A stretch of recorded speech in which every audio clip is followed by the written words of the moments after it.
Hello, my name is Ngozi Agwaziam. And once again, you're welcome to the show, Cultural Perspective.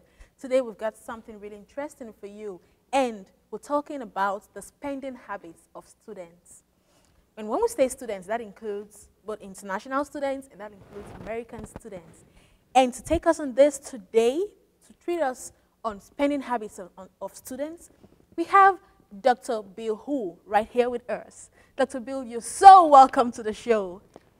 It's my pleasure to come to the show. Awesome. It's so nice having you around, seriously. Dr. Bill is a financial analyst, and he's with the College of Business. He's actually with the Department of Economics and Finance. Dr. Bill, can you tell us about yourself?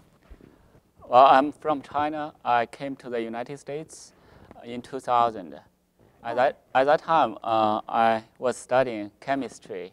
Awesome. And in 2006, I switched to finance. And I received my doctoral degree in finance from University of Memphis. And now I'm teaching international finance, capital management, financial modeling in the College of Business.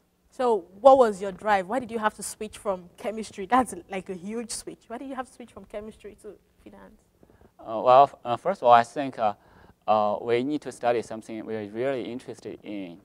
And of course, there are family issues as well, because it's hard to find a chemist job in Jonesboro area. Right. It's not like the West or East Coast. So for finance, I enjoy teaching. I always enjoy teaching, and I enjoy doing financial studies. And besides, everybody deals with financial issues. Everybody. That's something that is just always going to be with the human race. Seriously. And, you know, and that's why we actually thought it would be nice to have you here to talk about finance, because that's really a big issue. So you're really welcome. Thank you for coming on the show. So tell us, what kind of research do you do as a financial analyst? For research, I have a variety of research interests. I recently attended the behavioral finance conference, so I switched myself to the behavioral finance focus. For example, I study financial fraud through stock spam emails. Basically, these emails will tout about the stock. We'll say the stock will go from 20 cents to $2. For awesome. Example. So a lot of people will ignore the emails. However, a small percentage will respond to the email and get trapped there.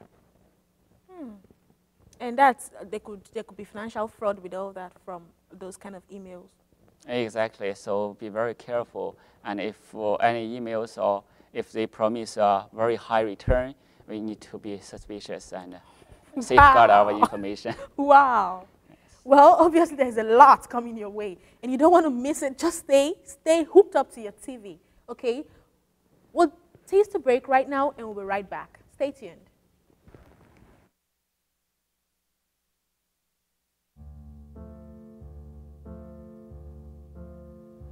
There's a monster in my bathtub.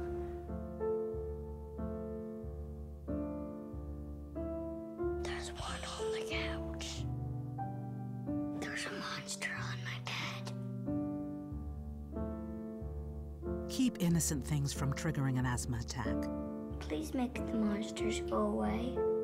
Learn how to stop their asthma attacks at noattacks.org.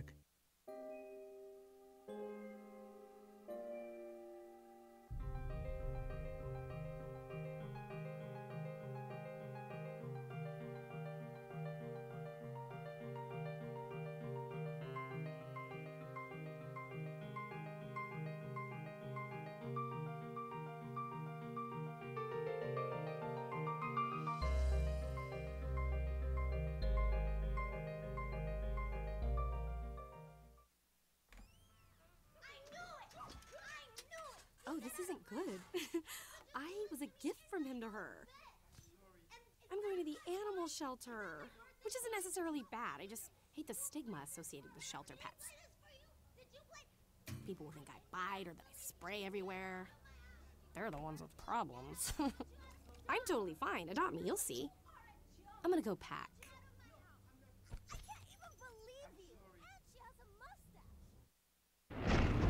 Did you buy the flashlight and the batteries? Yes. Did you make sure we're not missing anything in the first aid kit? Yep. Did you go through the plan with the kids again? Yes. The more you prepare today, the more you'll be able to reduce the devastating effects of a tornado, an earthquake, a power outage, or any other disaster. Get a kit, make a plan, be informed. Visit ready.gov. Welcome back. It's the show Cultural Perspective with Ngozi Agwaziam. And here we have Dr. Bill Hu, and he's taking us on the spending habits of students. A national news actually carried that students spend about $800 on other things, other supplies, apart from school supplies, educational supplies, like that's textbooks and all that. We went out on campus and we had to interview people on like how much they think they spend on other things apart from school supplies. And some said 1,500, some said 800, but none of them went below 800. Really curious to ask, what do you think students spend their money on apart from school supplies, like in the beginning of school? So beginning of school, a lot of students, they spend a lot of money in addition to the back-to-school supplies, such as stationery, books. Basically, students first need to go grocery shopping to buy food, and students will go shopping at the shopping malls to buy clothes. That's a big part of the spending. And students may also shop for technology-related items, for example, cell phones, iPads, or laptops. They want to be in vogue. Yes. Right. Okay. Let's actually see what students said about what they do with their money when we went out around town. Enjoy this video. Clothes, pocketbooks, jewelry, books I really like to read, and I like to go out and do things. Clothes, my favorite. I like go shopping. Yeah. Yeah, I love shoes, clothes, and anything. Here, my parents in China, so they don't know how much I put on shopping or anything, so I can use my money more free. Travel, books, and coffee. That's food, clothing, stuff of that nature. Clothes, shoes. I buy a lot of shoes and a lot of hats. I like hats and things like that. I like just hanging out, money. Find a lot of money right there the first week of school. Basically just buy clothes, buy shoes and stuff, and get my hair done. Hang out with friends, shopping. I spend any time. Yeah, I just swipe my card again. Just swipe, swipe, swipe. That was so funny. Just swipe, swipe, swipe. You just keep swiping and swipe out all your money. All right, so we just saw that students spend a lot of money on clothes, fancy things, jewelries. They want to look flashy and neat. And I want to ask, with international students, do you think the lifestyle here in America, like coming here, there are a lot of restaurants everywhere, there's an ease to shop online and all that, do you think it affects the way they spend money? Their budget, like, do you think it affects their budget? The ease of shopping will most likely increase their spending because it's so convenient. You can shopping online and you can just use your credit cards. Right. However, I think a lot of international students may already have some online shopping experience back in their home countries. Okay. For example, the internet is very popular everywhere. Right. And back in their home countries, a lot of stores, for example, restaurants or grocery stores or clothing stores may be within walking distance. So actually, they can just walk to the stores. Not like in the US, you have to drive there. So I would not believe there's a huge difference for international students just regarding ease of shopping. Okay. With American students, do you really think they shop a lot? I do. Yeah. Sometimes, if you look at international students' apartment and compare that to a US student's apartment, you'll see different things there. And you see the furniture in the international students' apartment is very simple. Mainly just a desk, a lamp. Just the necessary. Yeah, just the necessities. But for US students, you see it's more likely to be furnished. And like of a course, real home. Exactly. And there are reasons for it because, after all, the U.S. students may have either they have a truck or even their friends may have a truck or their parents can help them to move things around. But for international students, they just get started, so it may take them a while to get used to the living style here. Oh, yeah, awesome. Okay, like I know a lot of American students, they have the credit card. Like when we went around campus, we noticed a lot of people have credit cards. Do you think the credit card makes people shop more, like spend more money? Because credit cards and debit cards, like, you know, the swipe, swipe, swipe, like she just said. No. Yes, credit card are very, very convenient to use. And when we use credit card, we tend to lose track how much we spend. So basically, it will increase our spending. Yeah, because it's just easy to swipe. But if you're paying with cash, you go like, man, I'm spending a lot of money. This is a lot to pay. Exactly. Yeah. So do you, with international students, do you think it's wise to have a credit card as an international here in America? I think so, but it's not easy to apply for the first credit card. But having a credit card really simplifies things a lot because you can check out and just with a swipe rather than paying cash and get a lot of changes. And most likely you don't carry a lot of cash around because it's quite dangerous if you carry a lot of cash. And also, when you do online shopping, it's really easy to just input your credit card number and purchase items online. Okay, some people have issues with building a credit history, especially international students. What would you think are like some things they could do to build up credit history? It is true for international students, it's hard for them to get a credit card. There are three things I think they can do. First of all, if they rent, they pay their rent bills and utility bills on time, so they'll build a good history. Okay. And when they banking, they have regular banking activities, so they have both a checking and savings account that will help them. And lastly, I think if they can find a on-campus job, either part-time or as a teaching assistant or research assistant, that way if they have a contract that shows the source of income, so it becomes easier for them to apply for a credit card. Wow. Thank you very much, Dr. Hu. There is a lot to learn in this, and you don't want to miss it. We'll be right back. We'll toss a break right now. See you soon.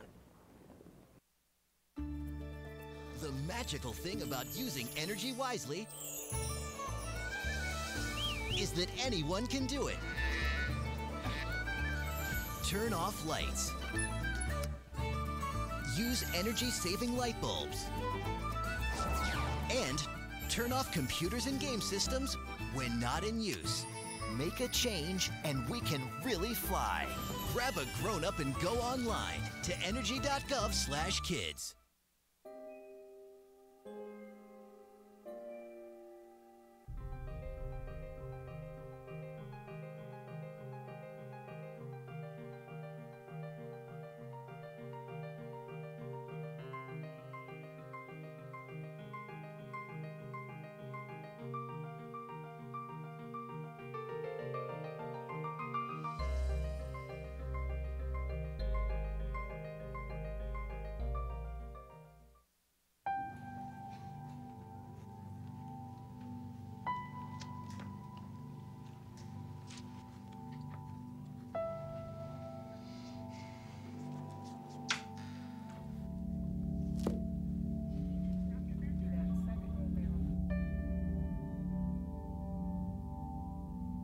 Every student needs encouragement to finish high school. Go to boostup.org to give Reagan and the students in your community the boost they need to make it through.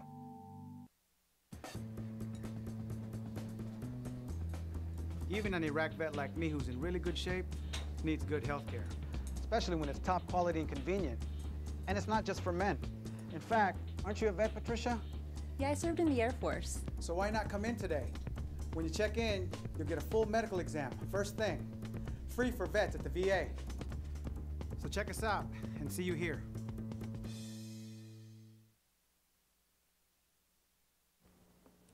Welcome back to the show. It's Cultural Perspective with Ngozi Agwaziam. and we're talking on spending habits of students. There's something about money, like, money, like some people would say, money is the spirit. It wants to be spent.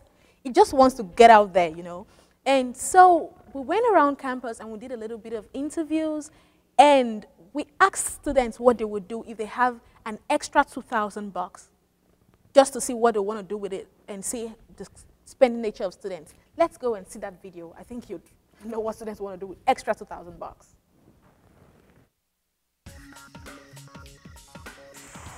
I guess I would go shopping first. I would go traveling and go to other city and buy more clothes. Travel and then buy some books and save some money. Buy clothes. Straight to the mall with it. Straight to the mall. Give $1,000 to my mama, and then I pay my cell phone bill, and then whatever's left, just use that to go to the mall, hang out with my friends as always.